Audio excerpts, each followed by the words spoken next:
So let's have a conversation about questions. And one thing that's interesting to me is that there are 3 questions that are secretly running your life. Whether you're trying to build a business or transform your life or make something happen, you got to understand that the quality of our life and the quality of our business is the quality of questions that we ask. So I think most people struggle all day, every day because they ask really negative questions of themselves inside of their own mind. They ask questions like, what's wrong with me? Why does this always happen to me? How could they do this to me? And I think most people don't understand that your brain is a sarcastic asshole. If you ask it a negative question, it's going to give you a negative response. You know, you ask a question like, why can't I ever lose this weight? Your brain is going to immediately respond, because you're a fat pig, dummy. Like, it's never going to be a good, positive response. And so for me, I was always fascinated by if we could ask negative questions and get negative responses. Can we ask positive, empowering questions and get positive, empowering answers? Can we start to solve problems inside of our life by just simply asking new questions? And I learned that the answer is yes, of course. And one thing that's always been interesting to me is the question, this is one I've been obsessed with for the past 20 years, is like, what's the difference that makes the difference? Why is it some people can make a freaking fortune in their business and their life? How can they make all this money and other people struggle for their entire lives? Why do some people find love and joy and passion in their relationships and other people never find somebody? Why is it some people always seem to be physically fit, healthy, energetic, and other people struggle to get out of bed in the morning? Like, what is that difference? Why is it I can walk into like a company and I can see 2 people with the same education, same background, same opportunity, taxes, president, weather, government, everything is the same, but yet one is making millions of dollars and the other is struggling? Like, how is that even possible? So it's been one of the things that I've been just obsessed with over the past 20 years. And what I've learned is that if you ask a more empowering question, you get a more empowering answer. And there's 3 questions that are always happening on autopilot inside of your brain at any given moment. These 3 questions are, what are you going to focus on? What does it mean? And what are you going to do about it? And the reason these questions pop up is because we're always, as human beings, trying to evaluate what's happening in front of us, what's important, what's not, what's dangerous, what's not. Like, all of these things, just as human evolution has changed, we started to get this habit of asking, what do I focus on? What does it mean? And what am I going to do about it? And what do we mean by focus? Well, focus is really important because focus determines your direction. Direction determines your destination or your ultimate destiny. And that might sound overly dramatic, but think about it. What are you going to focus on? Are you going to focus on the problem or the solution?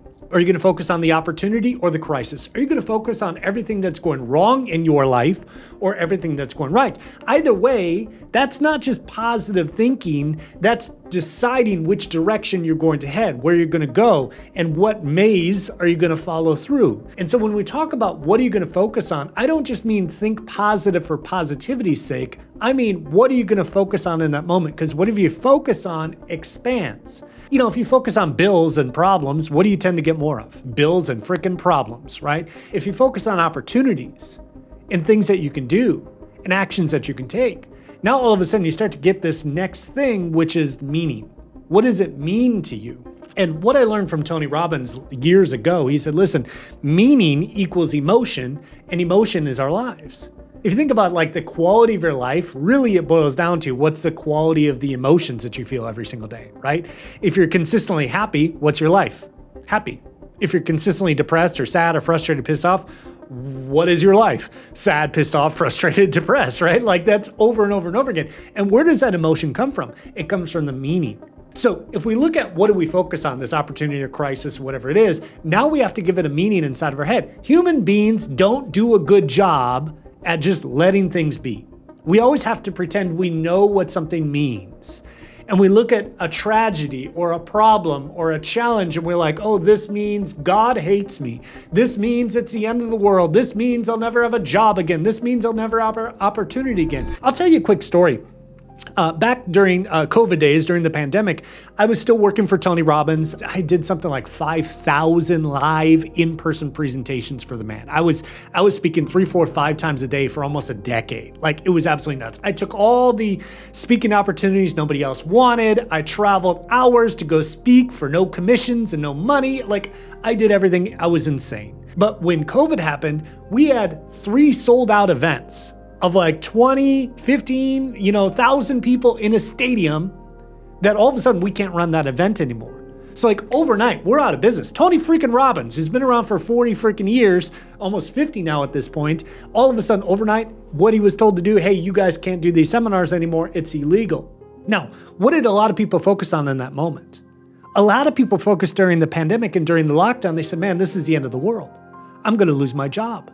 I'll never make an income again. Nothing will ever happen. Like this is the end. And how does it feel when you create that meaning inside of your head, like this is the end of the world? Like it doesn't feel very good, does it? You know, it's easy to be sad and depressed and frustrated and just upset when you think it's the end versus when you think something is the beginning. This is the start of something new. This is something different. And what was fascinating, I was doing one of these webinars at the beginning. And of course, I was even struggling to keep my own emotions and psychology in check, like trying to run this business. I'm doing a webinar for like 800 people and I'm like, God, this is stupid. Can you imagine if these 800 people were in a room, how much energy we could have? We could have music and we could have dancing, we could have all the craziness and people would be laughing and joking with me, having a good time, man. That would be incredible. So I'm like already kind of working on my psychology, which wasn't quite there. And one of these guys, I'm explaining this, I'm like, hey guys, we got to focus on the right things, not the wrong things. We got to give it a good meaning. And this guy stops me. He's like, hey, Stephen, I've got an example. Can I share it? I said, please, brother, like save me. Right? So he goes on to say, he's like, listen, I live in Connecticut. I work downtown Manhattan, New York, in the financial district.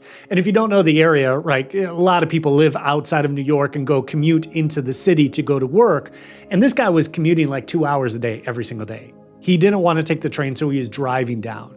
He's like, Stephen, listen, I've been doing this for like 12 years.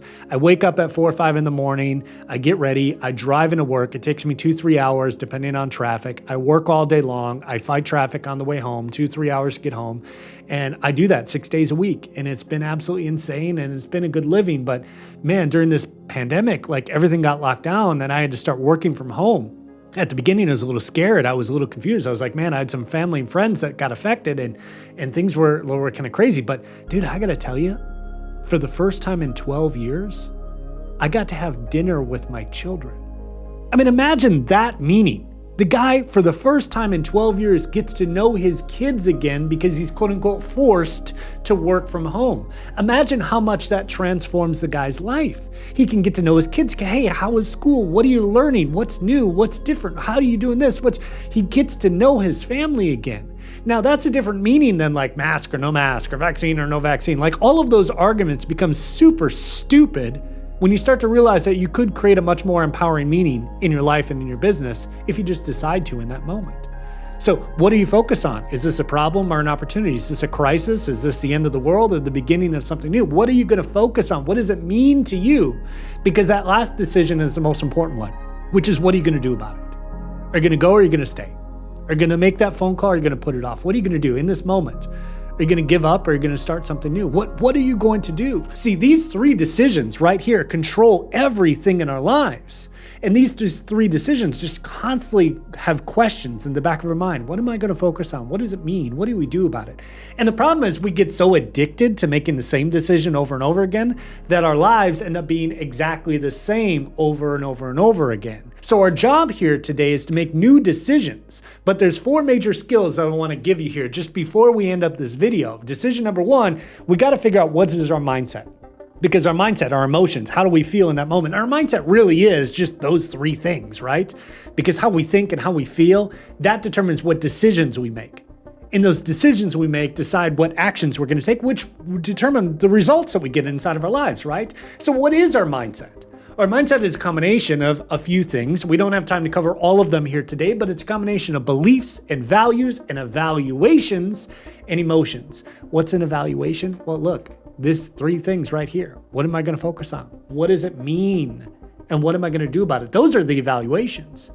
And how you evaluate things is usually different than the next person. Why is it one person can get rich and the other person struggles? It's because they're making different evaluations.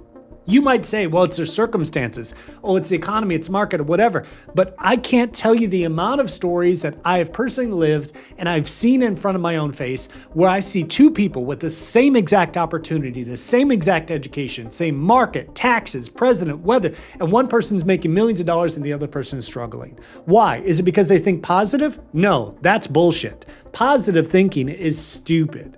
Strategic thinking That's where it's at. And that's what the mindset is. And the mindset, really, if you go back to Tony Robbins speaking, and listen, I don't know if you're a Tony Robbins fan or not, but one thing that I will say about Tony that he never gets credit for, Tony Robbins is the Bruce Lee of psychology. He's the guy that figured out why does therapy work when it works and why doesn't it work? Like, why is it someone goes to a therapist or a psychologist or a psychiatrist and in one session, their life is completely different versus other people who have been on the couch for 17 years still talking about their mother and their father and how life is so unfair and how they need more drugs and they need more stuff. It's 17 years and they still haven't made a change. Why? Well, one of the reasons is what Tony brought up is this is called the triad. It's the physiology, how they move and breathe, how they do things. What do they focus on? What is their meaning that they're creating inside of things? And what language do they use to describe these things? Now, we don't have time to go over all of this here today. I just want to give you a quick highlight because the first thing that we talk about is what is your ability to make decisions? Now, what the hell is ability to make decisions? What do we mean? I mean, how quickly and how effectively can you evaluate what's happening in front of you and make a decision like that? I don't know if you ever read the book Think and Grow Rich. In that book, it's a fantastic book. If you've never read it, you should still go back to do it because it's 13 different habits and patterns of the most successful people of the time. And Napoleon Hill went out to write this book and he tried to figure out okay, do successful people share some habits and patterns? And he found one, yes, they do. And two, what are they? Well, one of them was the ability to make a decision. And in that book, it sounds a little silly, it sounds a little psychotic, but you got to realize that he said successful people make decisions quickly and they change them slowly. Unsuccessful people, and they make decisions slowly and they change them quickly. So what's fascinating there is if you just look at that one habit, successful people make decisions like that. Right, wrong, and different, they don't care. In that moment, they evaluate the information, they make a decision, they go or stay, try or pass, make the phone call, put it off. Whatever they do in that moment, they make a decision. And most people are like, well, what if you make the wrong decision? Well, in that moment, you can make a different decision, right? You're not stuck. Jim Rohn would always say this, right? You're not a tree.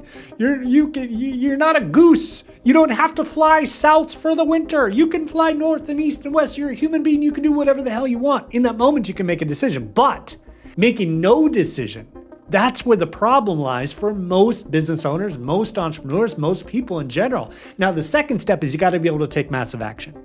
Take action in spite of the challenges, in spite of the lack of confidence, in spite of the certainty. You know, it's so funny when you try a new sport or you play a new game, you're not freaked out. Oh my God, am I going to throw the ball right? Is it going to go in the right hole? Is it going to do this? Is it going to do that? What is going to happen? You just freaking play the game. And we got to take that attitude for most of our business actions, most of our decisions, because when we go out there and try to make money, it's not going to work out right perfectly, especially the first time. You got to keep taking action in spite of a lack of results, in spite of a lack of money or whatever else it is. You got to take massive action. Now, the third part here, and this is an important one, pattern recognition. You got to be able to recognize and see what you're getting. So when you look at that cycle of mindset and decisions and actions and results, now your big thing is you got to figure out, what am I getting and is it working? And a lot of people make that decision. They focus on a lack of results, and that means it's not working, and what they're going to do about it is give up. Whereas other people might see, hey, I'm getting a lack of results, but there is some hope here. Some things seem to be working. So what does that mean to me? Oh my God, if I keep going, I'm going to find those diamonds. If I keep going, I'm going to get the gold. If I keep going, I'm going to build this business. If I keep going. So same situation, same circumstances, but different decisions, again, of what to focus on, what it means, and what to do about it. Now, could two people get the same result, the same pattern, the same thing, and come up with completely different results and completely different actions? Of course they can. Some people say, oh, the economy is bad. This is the worst time to start a business, so I won't start a business. Other people say the economy is bad. Everyone is quitting. This is the best time to start a business. And what I've known as a marketing guy, look, my entire career has been marketing and sales, right? When I go out there and I start seeing everybody quitting and giving up, that's the signal for me to be like, oh my God, everyone's giving up. I have the ability now to take more market share than I've ever gotten before. And that's the difference for me, is when you recognize that pattern, is that, Warren Buffett would say it way back in the days, is when there's blood in the streets, there's time to buy, time to invest. Maybe it's a little corny way to say that, but the idea is that when everyone is scared, you should be confident. When everyone's confident, you should be scared. That's one of the things that when you recognize the patterns of successful people, you start to see they tend to do the opposite of what the majority of the public do. So this is our cycle. This is the thing. When we go back to those three questions, those three decisions, that is your mindset. What am I going to focus on? What does it mean? And then what am I going to do about it? That's the decision that you need to make, which transforms in your actions, transforms in results. And by the way, what happens when you get results? It affects your mindset, doesn't it? Whether good, bad, or indifferent, now you have to be the one to control those three decisions again. When I look at my results, what am I going to focus on? Am I going to focus on the positive or the negative, the opportunity or the crisis? I'm going to focus on everything that's going wrong or everything that's going right. Listen, today I know I kind of fire hydrant at you as quick as I can, but I wanted to make sure you understood that these questions are running our lives.